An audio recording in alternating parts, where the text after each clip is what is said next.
yan tol. Nakabantay sa amin yan dito, nakatingin oh. Wala. Punta. May paparating na ba?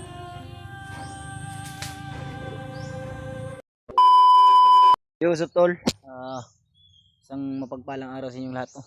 Pansamantala muna kaming nagpahinga dahil pinapakinggan po namin yung narinig namin putukan, kasi may narinig kami mga putukan tol, kaya pilit namin na sinusundan kung saan banda upang maano natin, masigurado natin baka kasamahan natin, kasi nabalitaan natin tol na nakaakyat na sila Julio at si Marvin. Ewan ko kung si EJ saan ngayon, pero sinubukan kong kontakin tol. Ang problema ay hindi natin nakontak, kaya nalulungkot tayo tol. At sana matagpuan natin sila, lalo na sila Marvin at si EJ. Dahil last na nakita ko yung ano ni EJ tol ay gumaling na siya, at siguro hindi pa siya ganong gumaling, pero nakita ko kasi na humihingi siya ng tawad, lalong lalo na sa mga kasamahan niya at sa amin, at lalong lalo na sa inyo tol. Kaya may naririnig tayong ingay dito tol, so hindi ka kalayo. Patuloy kami tol hanggang ngayon, kasama ko si G-Ward o si Warlo, kasama natin tol. Nagano muna kami, baka may mga sniper na nakaano ba, kaya hanggang ngayon tol tamang masid muna tayo habang pinapakinggan natin yung naririnig natin na putukan. At siguro hindi yun ka ano dito kalayo tol, hindi gaano kalayo, kaya pipilitin natin na masundan. Una sa lahat mga tol no, shout out po pala kay Tiche at Tita Hilma, Mama Rusi at Tita Bibs Bayugos at kay Lynn, at sa lahat-lahat po ng nagmamahal sa amin, at sa lahat-lahat ng nagmamahal sa Team Pugi, at sa walang sawang pagdarasal tol, maraming salamat po. Papahinga muna tayo saglit dahil mahaba na rin yung nalakad namin, at kailangan natin na mag-ipon din ng lakas. Kaya nagpapasalamat tayo sa mga tumutulong sa atin. Sobrang napakalaking tulong po sa amin yung mga nabibigay nyo po, at alam mo na po kung sino. Kaya maraming salamat po sa iyo.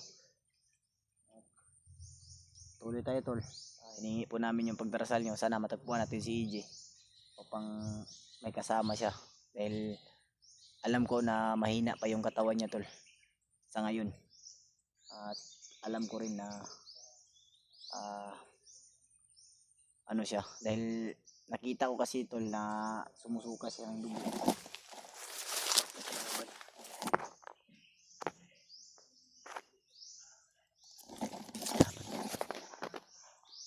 Dito tayo napadpad oh. Sobrang daming puno ng niyog. Yan. Naikalaban. Di lang natin lakasan yung busis natin. Dito kami napadpad sa sobrang daming puno ng niyog. Kaya sana lang ay may matagpuan tayong kasamahan natin dito. Pero may mga nakapagsabi rin sa akin na yung area daw na ito ay andito rin daw dinala si Rimac, kaya sana ay maano natin. Pero base sa nakita ko tol, parang may gustong tumulong sa kanya eh. Pero nag-iiba-iba kasi yung ano, timpla ng ano. Kasi nakikita ko naman yung mga pagpo-post ng video ni Rimac, parang may nakikita ko parang may gustong tumulong.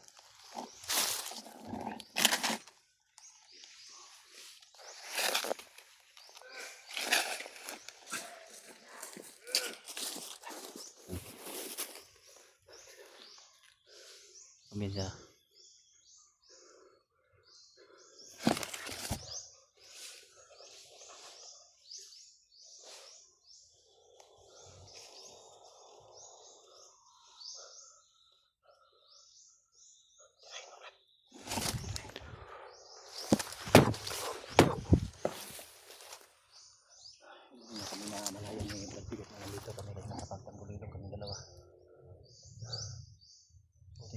Yung isaw. Mabisi si Pilot. Tago, tago, tago.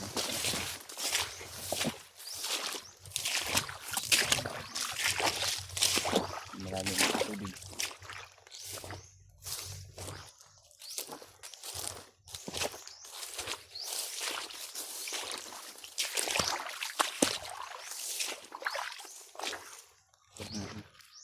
Pagmamasid muna.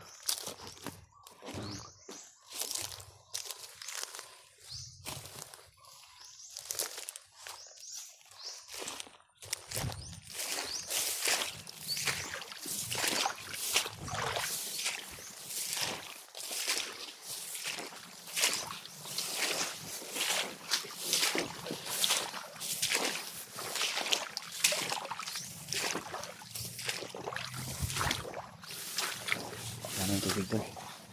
Malalim. So, tayo susuko. Tuloy tayo. Ang hanap yung kasamahan natin.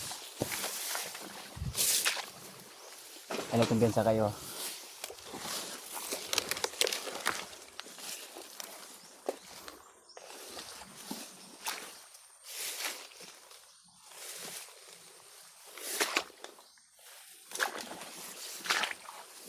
Malalim na yung tubig dito, Brad.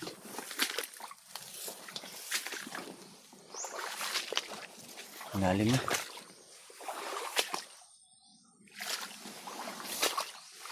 Malalim yung tinatahak namin doon.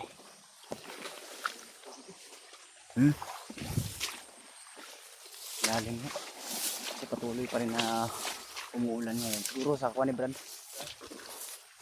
Ang katugurong gikan sa bundok na mga tubig. Hindi na ako yung mga niyog dito tol ay medyo napabayaan na. Dahil siguro sa sobrang tagal. May punong kahoy. May sila rin.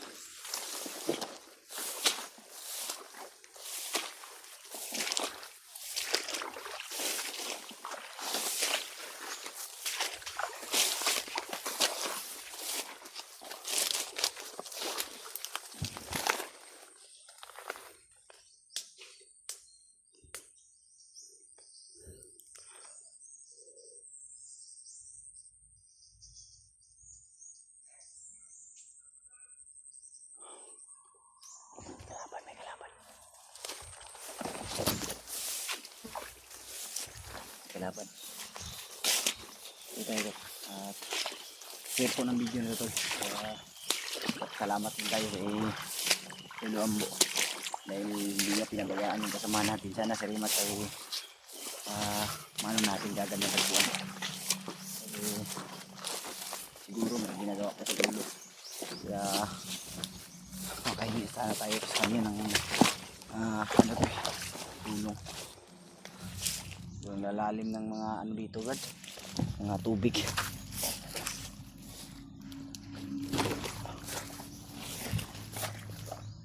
Lalim yung mga tubig. Tayo. Iwas tayo, Brad, may kalaban dito banda.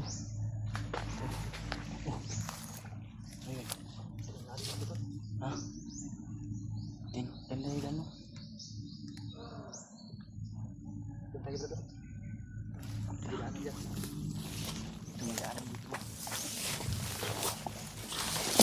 Ingat pag may mga takas. Lalim ng tubig po, medyo malakas kasi yung ulan kagabi. Siguro hindi pa natatapos yung bagyo, kaya palaging umuulan. Buti na lang may natuyo dito sa ano natin damit. Medyo mabaho pero ayos na rin dito kaysa magtiis tayo na basa yung damit natin sa ulan. Dahil tago na tayo dito, Brad. Buti na lang baka dapuan tayo ng sakit. At ano pang mangyari sa atin. Alam natin na malayo tayo sa patag, kaya mas mainam na pag-ingatan natin yung sarili natin na hindi tayo magkasakit. Kasi yung mga gamot ay kung magkasakit ka na, lalo na kung malala talaga yung sakit mo, ay kahit na gamot hindi talaga makakatalab yan. Tayo magkatagal dito kasi may nararamdaman akong kakaiba dito eh. Ito na. Sobrang wala talagang kadamo-damo tol, pero delikado. Hindi natin alam, baka nasa puno ng niyog yung mga sniper, pero iba talaga yung nararamdaman ko dito na area. Pero sana, kasi may mga nagsabi rin na iba na iisang area lang daw kami.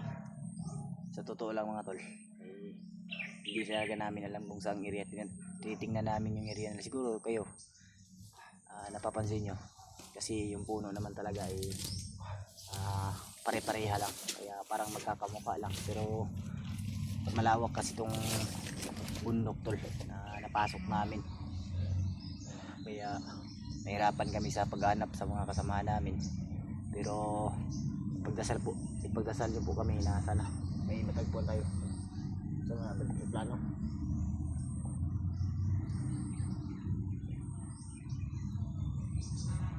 Uwak ko, pagkumpiyansa ni uwak. May uwak tol, baka nakamanman na naman sa atin yan. Mag-report na naman yan sa mga kasamahan nila ba, mga spy kasi yung mga ano na yan.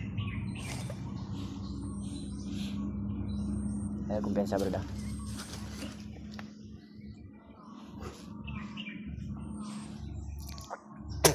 Pahinga muna kami tol kasi may naririnig kaming uwak ko. Baka makita kami. Dito muna tayo magpasilong o magtago. Baka malaglagan ka ng puno ng niyog. Puno ng niyog? Silipin mo muna, baka may ano. Wala. Puno ng niyog o bunga ng niyog? Sa puno ng niyog may bunga. Binibiro ka kita para maalis yung kaba mo ba? Ay, hindi ko nakabahan sa mga ganun. So, nararamdaman ko kasi may kakaiba dito. Ganitong kalagayan natin ngayon. Tingnan nyo to. Tingnan nyo. May uwak. May uwak ko. Hindi namin makikita kasi. Hindi natin makikita yung uwak ba.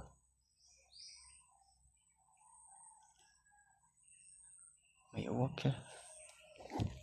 Napaka ano nang hindi na tayo magkumpensa bro. Eh, hindi natin alam. Baka nasa puno lang ng niyog yung mga kalaban natin. Naka-sniper ba. Tuwanin ko anong drero no. Tatahakin natin to dito. Papahinga muna kami sa balik mo. So, papahinga muna tayo. Makaka-isip kami ng may uwak yan tulo. Kasi nalilito kami sa putukan kung saan banda. Kasi Banda. nasa kagubatan tayo. Yung tinig ng lumipad na. mga putok ay medyo paikot-ikot. Hindi natin matukoy pa kung saan talaga banda yung direction. Yun o. Yun o. Uwak yan tol. Nakabantay sa amin yan dito, nakatingin o. Wala. Punta ito brada. Dandahan siya ano. Dandahan siya na lumalapit. Siguro may mga nakikita na siya. Kaya siya lumipad. Ang daming lamok no. Buti na lang yung ano ko. Natuyo na itong jacket ba? Wala kayo bagay bro. Kayo bagay. Meron. Ano yan ba? Yung mga damit ko babasa. Ang basa. So ito na mas madali kasi itong matuyo. Parang tila ng payong ba? Pero yung ibang jacket ko wala na, basa na. Isa, naman tayo sa dulo. Tago muna kami tol. Baka mapansin kami ng uwak mo. Alam naman natin na yung mga uwak na yan ay bayan ni Magnot. Kaya magtago muna tayo. Tamang tago. Oh, may mga kalaban mga paparating na. Kinggan mo. Mga papunta no. May mga boses kami minsan narinig pero hindi namin tiyan kung saan banda. Huwag tayo magkumpiyansa brad, baka niling lang na tayo brad. Yan may uwak ba Itago muna tayo kasi parang napapalibutan tayo eh. Tingnan mo, may mga papunta na dito. Alis tago lang sa dito. Di muna tayo magkumpiyansa mga tol kasi oh, yung uwak na yan malamang nagtatawag na yan. Kaya kailangan magtago muna tayo. May gumagalaw sa ano, Brad? Sa may puno, Brad. Ayun no. May paparating na ba?